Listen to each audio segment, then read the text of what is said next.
মতকে দমন করার জন্য হামলা, মামলা, জেল, জুলুম, গুম, খুন, ক্রসফায়ার এই দেশে জারি রেখেছিল।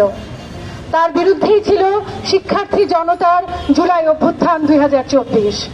জুলাই গণ অভ্যুত্থানের এত রক্তক্ষয়, এত আত্মত্যাগের পরে আমরা নতুন করে আর কোনো গোষ্ঠীর কোনো প্রকার ফ্যাসিবাদী এই দেশে চাই না।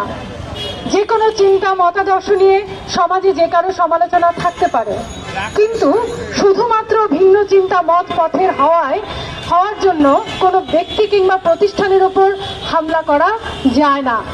মাজারগুলোতে ইসলামীর যে বয়ানের চর্চা হয়, সেই বয়ান কোনো গোষ্ঠী, সংগঠন বা রাজনৈতিক দলের পছন্দ না হতেই পারে, কিন্তু অথবা মাজার নিয়ে কারো অন্য কোনো সমালোচনা থাকতে পারে, কিন্তু কারো বয়ান পছন্দ না হলেই কিংবা কারো চিন্তাধারা নিজেদের সাথে না মিললেই কিংবা কাউকে নিয়ে কোনো সমালোচনা থাকলেই যদি কোনো গোষ্ঠী মনে করে যে তার উপর হামলা চালানো জায়েজ, তাহলে বুঝতে হবে তারা পরিষ্কারভাবেই ফ্যাসিবাদকে অন্য রূপে, অন্য রঙে ফিরিয়ে আনতে চাইছেন।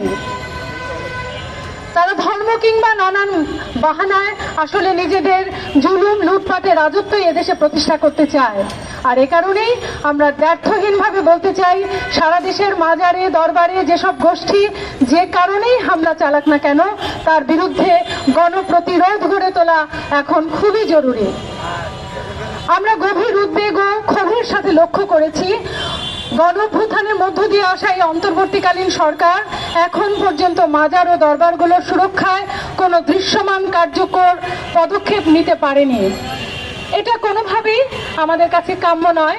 যদিও অবশেষে সরকারের পক্ষ থেকে মাজারে হামলাকারীদের বিরুদ্ধে কঠোর ব্যবস্থা নেওয়ার কথা ঘোষণা দেওয়া হয়েছে, কিন্তু আমরা সরকারকে প্রশ্ন করতে চাই, কেন এই ঘোষণা আসতে এত দেরি হলো? কেন এতগুলো মাজার ভাঙার জন্য অপেক্ষা করতে হলো? যেখানে আমরা দেখতে পেলাম আগাম ঘোষণা দিয়ে বুলডোজার দিয়ে মাজারে হামলা চালানো হচ্ছে, মাজারের কবর থেকে দেহাবশেষ তুলে নিয়ে যাচ্ছে, আগুন দিচ্ছে, আগতদেরকে পেটাচ্ছে, হতাহত করছে, সেই সময় সরকারের দিক থেকে আপাত নীরবতা কেন ছিল? এই নীরবতায় আমরা উদ্বিগ্ন। আমরা অবিলম্বে মাজারে হামলার বিরুদ্ধে সরকারের কঠোর হওয়ার ঘোষণার দৃশ্যমান বাস্তবায়ন চাই। তবে আমরা মনে করি এক্ষেত্রে তাদের রাজনৈতিক সদিচ্ছা ও আন্তরিকতা না থাকলে সরকারের পক্ষে এই ঘোষণার কার্যকর বাস্তবায়ন সম্ভব নয়। আমরা এটাও মনে করি যে মাজারগুলোতে হামলা চালানো গোষ্ঠীগুলো এবং নানান সুযোগ সন্ধানী গোষ্ঠী বা ব্যক্তিরা যেভাবে সমাজে ধর্মের নামে, মব জাস্টিসের নামে বিভাজন তৈরি করার অপচেষ্টা চালাচ্ছে, সেই অপচেষ্টা অনতিবিলম্বে বন্ধ না করতে পারলে, পূর্বের বিচারহীনতার সংস্কৃতি, ভুয়া বিচারের সংস্কৃতি থেকে বের হয়ে আসতে না পারলে সেটি এই সরকারের স্ট্যাবিলিটিকেই হুমকির মুখে ফেলবে। এইসব প্রবণতা এখনই আইনিভাবে বন্ধ করা না গেলে সেটি সমাজের বিভিন্ন বর্গের মধ্যে গণতন্ত্রের প্রশ্নে ঐক্যমতের সম্ভাবনাকেই ধ্বংস করবে। ফলত আমরা এই গণপ্রতিরোধ যাত্রার পক্ষ থেকে সরকারের কাছে দাবি করছি, 1 নম্বর, মাজার ও দরবারগুলোর ওপর চালানো প্রতিটি হামলায় যারা জড়িত তাদেরকে অনতিবিলম্বে খুঁজে বের করে কঠোর বিচারের আওতায় আনতে হবে। যেহেতু সরকার ইতিমধ্যেই তাদের বিচারের আওতায় আনার ঘোষণা দিয়েছে, ফলে আমরা সেই ঘোষণা অবিলম্বে বাস্তবায়ন করা শুরু হয়েছে কিনা সেটা দেখতে চাই। 2, মাজারকে মাজারের মতো থাকতে দিয়ে সকল মাজার ও দরবারের নিরাপত্তা নিশ্চিত করতে হবে সরকারকে। ভেঙে ফেলা প্রত্যেকটি মাজার সরকারের পক্ষ থেকে পুনর্নির্মাণ করে দিতে হবে। 3 নম্বর দাবি, মাজারের উপর হামলার কারণে যারা আহত হয়েছেন তাদের চিকিৎসার ব্যয়ভার সরকারকে নিতে হবে। এক্ষেত্রে নিহত ব্যক্তির পরিবারকে সম্মানজনক ক্ষতিপূরণ ও ন্যায় বিচারের ব্যবস্থা করতে হবে। 4 নম্বর, সকল প্রকার মব জাস্টিস, পুলিশি, নারী বিদ্বেষী প্রচারণা বন্ধে সরকারকে কঠোর হতে হবে এবং যারা এগুলো করছে তাদের বিরুদ্ধে দ্রুততম সময়ে আইনি ব্যবস্থা নিতে হবে।